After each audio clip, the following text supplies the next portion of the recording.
여러분 오늘 아침에 새로 나온 뉴스 보도를 보니까 말이죠.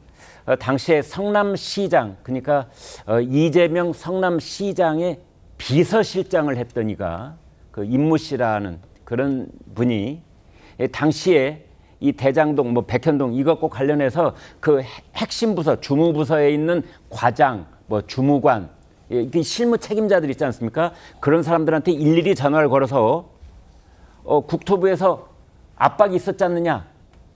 국토부로부터 압박이 있었다는 보고를 시장님께 하지 않았었느냐?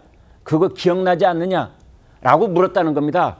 제가 구체적으로 좀 보겠습니다. 성남시 도시계획과장, 그리고 주거환경과장, 그리고 도시계획과 팀장, 이제 이런 사람들에게 전화를 다 걸어서 마치 그때 국토부가 압박이 있었고 그 압박 내용을 시장한테 보고를 했었다는 기억을 되살려내는 이제 뭐 이런 작업을 했었다라는 겁니다. 그런데 그런 사람들은 사실 재판정에 나와서는 그런 사실 없다. 다 이렇게 부인을 했는데 김진욱 대변인께요. 이제 그래서 오늘 양은경 기자가 이제 그런 대목을 이야기를 하면서 사실은 이제 이재명 대표 측이 본인은 아니더라도 이제 비서실장 했던 일을 시켜서 선거법과 관련해서 뭐 재판에 이 자기한테 유리한 정황을 만들어내려고 했던 것 아니냐 이제 이런 보도를 했더라고요.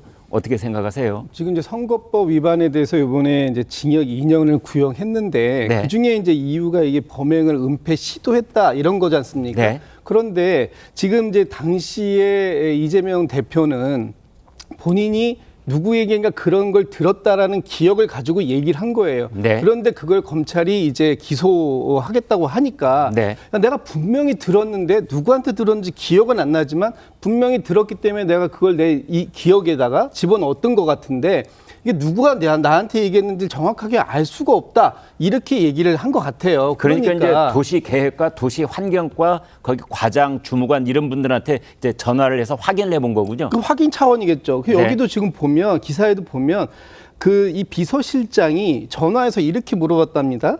국토부에 압박이 있었다는 말을 시장님이 누군가로부터 들었는데 네. 혹시 그런 얘기를 있었던 게 기억나느냐? 네. 혹시 당신이 시장에게 보고했느냐? 라고 물어본 거예요. 네. 그리고 그렇게 하지 않았다라고 하니까 그럼 알겠다 이런 건데 그 사람이 예를 들어서 당신이 기억난다고 얘기해줘. 라고 얘기하면 이거는 위증을 교사하는 거가 되겠죠. 네. 그렇지만 당신이 그때 그런 얘기를 들은 적이 있냐? 혹은 당신이 그런 얘기를 시장에게 보고한 적이 있었느냐? 시장님은 분명히 누군가에게 들었다고 하는데 이걸 단순하게 물어본 것을 확인한 것을 이것이 무슨 이 범행을 은폐하는 시도? 자, 그 대목이 어쩌면 그 부분이 아주 본질적인 부분인데요. 그 시장님의 비서실장이 과장이나 주무관에서 전화를 해서 시장이 이렇게 들으셨다는데 그때 그런 보고를 한 적이 있느냐라고 물어보는 것 자체가 압박이 되지는 않을까요? 글쎄요, 그거를 압박으로 들었을까요? 그때 난 들은 적이 없는데요? 라고 했으면 알겠다 하고 끊으면 그걸로 끝나는 것이지. 네. 그것이 당신이 내가 지금 이렇게 얘기한 건 당신의 기억을 그런 쪽으로 만들어 보라는 그런 취지. 뭐 이랬다면 그거는 죄가 되는 거겠지만 저도 뭐 함부로 예단하지는 않겠습니다. 네. 저도 지금 기사상으로 보면 네. 아마도 시장이 그러니까 당시 이재명 시장이 네. 내가 그렇게 기억을 하고 있는데 이걸 분명히 들었는데 누구한테 들은지를 모르겠어 라고 하니까 그러면 그 당시 관련 업무를 맡고 있었던 사람들 중에 그런 얘기를 했거나 들었던 사람들이 있는지 단순하게 확인해 본 차원, 이 차원을 과연 이것을 갖다가 이 증거를 은폐하기 위한 반복적 시도 이렇게까지 얘기할 수 있을까 하는 부분에서는 약간 의문이 남습니다. 근데 네. 법조계의 의견을 들어보면요. 네.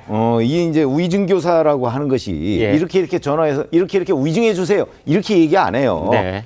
지금 저런 방식으로 한다는 거죠. 네. 그거는 우리가 위증교사 사건에 관한 이제 결심 공판이 다음 주 월요일에 있잖아요. 네. 그것도 녹음 파일이 있지 않습니까? 네. 거기에서 이재명 당시 경기도지사가 그 김진성 씨한테 늘 저런 식으로 얘기해요. 네. 이렇게 과거에 김진성 씨는 기억이 안 난다는데 이렇게 하지 않았습니까? 라고 계속 얘기를 해요.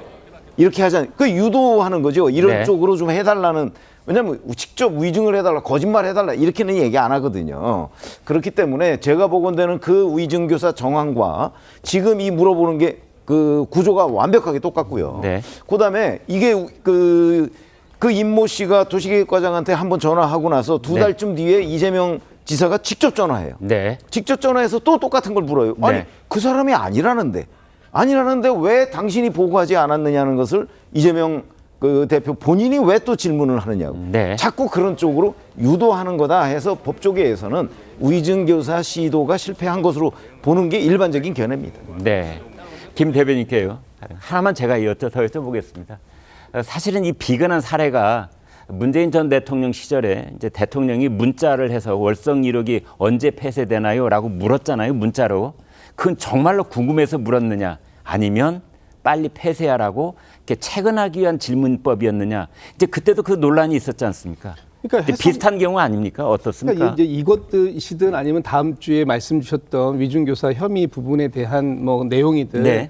이것을 어떻게 그러니까 하나의 사물을 어떤 관점으로 보느냐에 따라서 전혀 다른 해석이 나올 수밖에 없다, 나올 수 있다라는 것이고요. 그런 해석이 나왔다고 해서 그 해석이 잘못된 해석이다라고 얘기할 수는 없는 거 아니겠습니까? 네. 이건 어쨌든 사람들이 본인이 받고 또 본인은 당시 당당하게 전 보고 드린 적 없습니다라고 얘기했다고 재판에서도까지 얘기했다면 네. 그렇다면 이 양반이 과연 그때 그 전화를 받고 어떤 심적 부담을 느꼈거나 압박을 느꼈겠는가? 그건 아니었을 거다라고 말씀드릴 수밖에 없는 거죠. 알겠습니다.